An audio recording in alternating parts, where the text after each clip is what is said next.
Hi viewers, welcome back to my YouTube channel. आप देख रहे हैं इंग्लिश लर्निंग क्रेज़। आज हम डिस्कस करने जा रहे हैं ईडियम। बेसिकली ईडियम को उर्दू में कहते हैं मुहावरा, यानी मुहावरे ऐसे अल्फाज होते हैं जो अपने हकीकी मानी के बजाय मजाजी मानी में इस्तेमाल होते हैं, यानी उनके जो एक्चुअल मीनिंग्स होते हैं जब वो मुहावरे की शक्ल इख्तियार कर जाते हैं तो उनके मानी बदल जाते हैं। जिस तरह के बर्न वंस फिंगर। अब यहाँ पे अगर एक एक वर्ड का तर्जमा करें, बर्न का मतलब जलाना होता है, वंस कोई भी शख्स जो है, फिंगर्स उंगलियां यानी अपनी उंगलियां जलाना।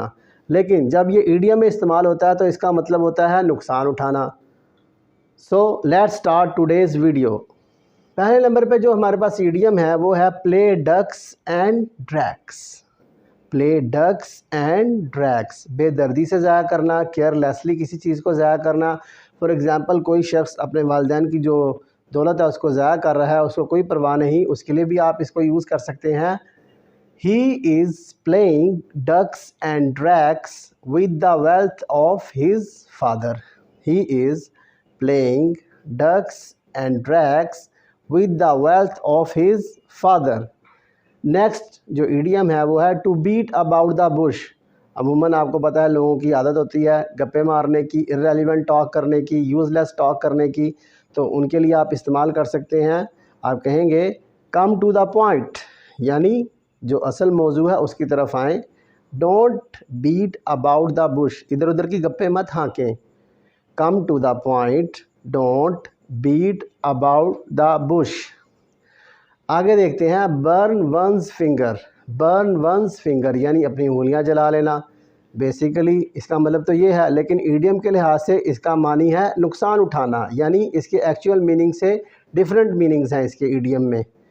If you don't act upon my advice, you will burn your fingers.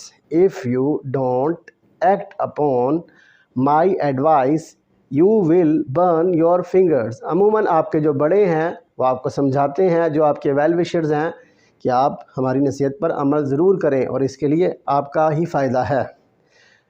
Second last है पोक वंस नोज़, यानी इंटरफेयर करना, दखल अंदाज़ी करना, किसी के मामले में ऐसे ही टांग अड़ा लेना, जो कि हमारी हैबिट बन चुकी है। तो कोई शख्स ऐसा काम करे तो आप उसको कहेंगे don't poke your nose into my affairs. Don't poke your nose into my affairs. आखिर में हम डिस्कस करेंगे मूव हेवन एंड अर्थ, यानी एड़ी चोटी का ज़ोर लगाना, बहुत ज़्यादा ज़ोर लगाना, टू डू अटमोस्ट।